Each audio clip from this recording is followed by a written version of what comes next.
بيصير لما فارس يطلع على شاشة بالحلقة الجاي؟ بيصير شيء؟ شو بيصير؟ مشاكل؟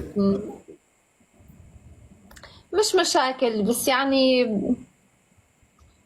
بيعمل اكشن؟ يعني ما بتكون سليمة.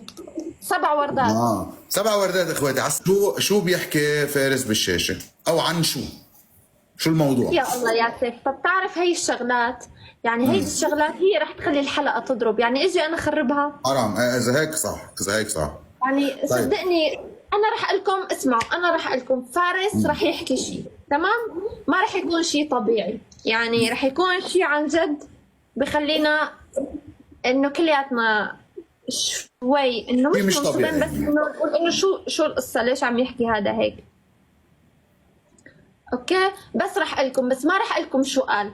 علشان يعني انا حرقت عليكم الحلقة كلها. فيها وجهة نظر صراحة اخواتي، فيها وجهة نظر. طيب تفضل. يعني خلص بيحكي شيء انه يعني دينجرس، خطير. شو الشيء جديد يعني بالموضوع؟